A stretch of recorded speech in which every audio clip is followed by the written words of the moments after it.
Hello, welcome to the Binary Tree Digital Literacy Program.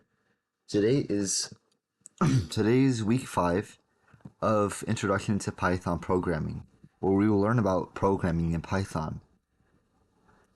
Last week we covered web development and what makes a website good or bad, and the 3 key languages CSS, HTML, and JavaScript work together to make a good website. Now we will make an introduction to Python, starting at print statements and ending at for loops.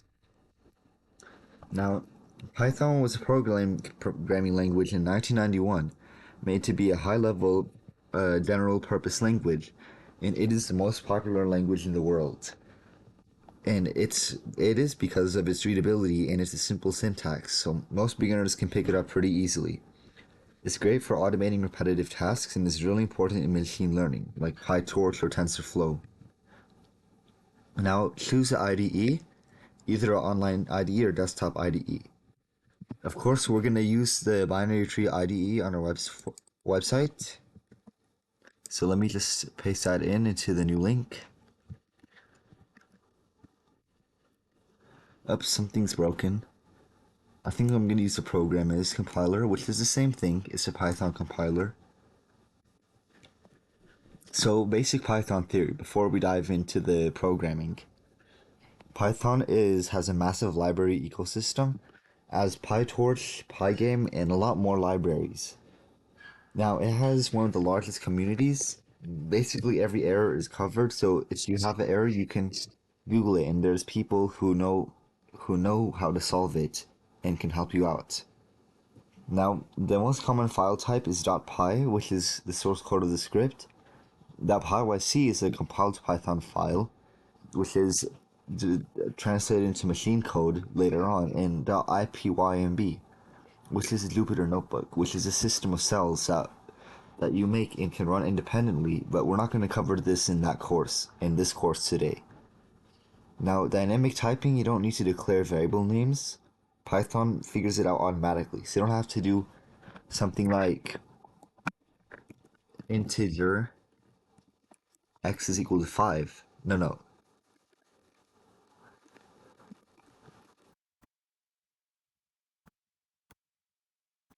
You don't need to do this. But you can do easily just x is equal to 5. It'll find it by itself. Python can use colons in whitespace. You don't have to use the special curly brackets to define code blocks. Now, because Python is more forgiving syntax than Java or C++, would Python be more efficient? I'll explain why. I'll give you a few seconds, or why not. My answer is Python would actually be less efficient in general, because all of these easy functions that you don't have to declare ints so easily, or integers or something else like that, makes the computer have to work hard to translate the human data into machine code. Moving on, Python is not faster than C++ or Java. Python uses an interpreter that goes line by line, and C++ uses a compiler that turns it into machine code and optimizes, so this one is slower. And Python uses dynamic typing, which is type checked at runtime, but C++ uses static typing, so it's already declared before it has to figure it out, which is faster. In memory, Python uses automatic garbage collection, which is slow and usually is slower than manual management, which you can allocate your own memory, but it's complex. Now, Python is a high-level language. It's further from machine code, so it's more human-read than low-level C++. Moving on to data types, we have integer, which is any integer without a decimal point, and floating points, which is any decimal point, like 1.1, 26.5, 52.4. Text, you can do a str, which is a string. Ordered sequence of characters in quotes like hello world, or boolean, which is true or false values only. Now, in our sequence data, we have list, which is ordered and modifiable, enclosed in this, so now you can add or subtract elements A tuple is unmodifiable, so you cannot change anything there. And it's enclosed in normal curvy brackets. A list is in hard brackets.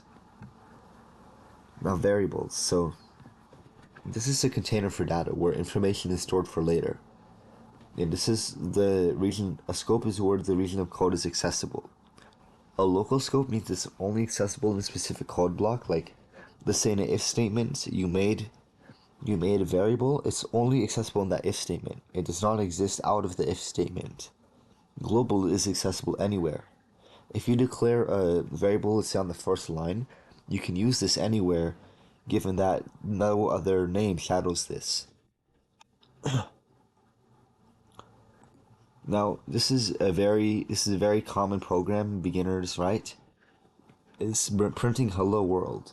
So what you do is using the print function, it prints it to console, put it in quotes, so print hello world. Let's see what this does on the console. So let's put it in the console interpreter. So let's do this, print hello world, and it prints hello world.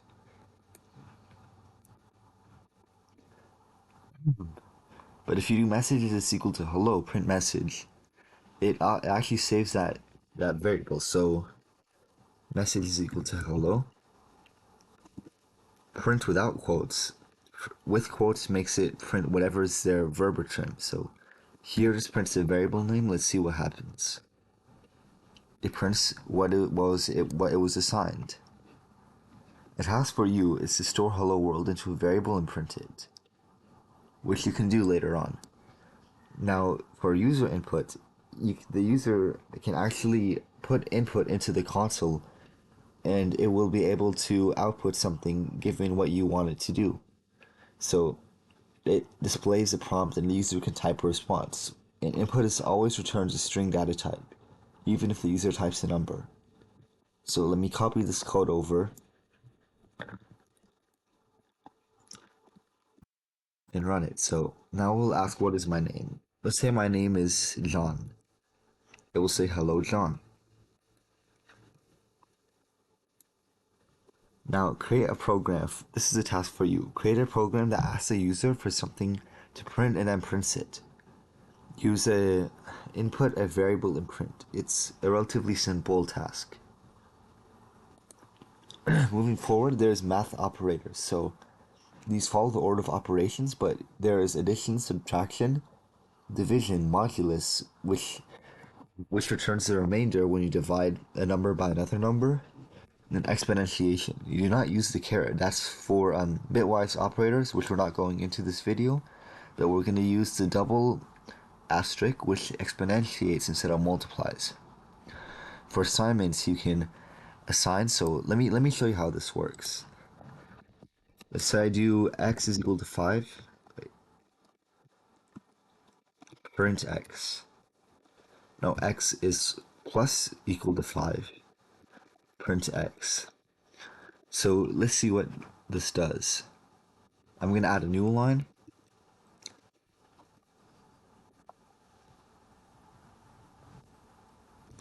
Let's see what went wrong. Okay, so let me show you what happens. So x will initially output 5, but if you do plus is equal to 5, it will add 5 again. So you see what that does. It puts the operation on it first. So x is equal, plus is equal to 5 is equal to this essentially. It adds whatever is there. This subtracts something from it and assigns, multiply, and divide. Now, a task for you is to write a program that sets x is equal to itself divided by 5 and adds 3 to the result. Make sure to follow order of operations. Now, how do you convert data types? This is important. You cannot use a string you cannot add numbers to a string. It'll throw an error, as you last seen. So int of x converts x to an integer if x was a string. String of x converts x to a string if it was anything else. Float converts to a decimal. Type tells you the data type, so it's important for debugging. Sometimes it's hard to track the data types, as you get more advanced, so this helps you recognize what is what. Now int is now integer instead of a string input. Now here's a task for you. Take a number from user via input, add 5, then print it. Use the programmer's compiler if you don't want to go through the tediousness of downloading an IDE, just for a suggestion. You first need to convert it from string to int, or else there will be an error. Moving on, this is if-else. This is very important in Python, the foundation. Conditionals lets you execute code based on a condition. So there's different branches, and if one condition is met, only this specific branch will execute, and the other branch will be ignored. So you see this line of code, x is equal to 10. If x is greater than 5, it'll only print this, and ignore the other two.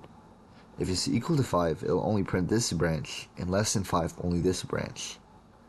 Else if is if you have more than one if statement and you want to only use one branch, it'll help you do that too. But if you do multiple if statements, then it will print, if more than one if statement is true, it will print all of those. Now, using arithmetic operators and if-else conditionals, make a program that tells whether integer is even or odd. Now, use the modulus operator, which determines the remainder. Overall, Python is a beginner-friendly language with easy-to-learn syntax, making it popular, but it does make it slower.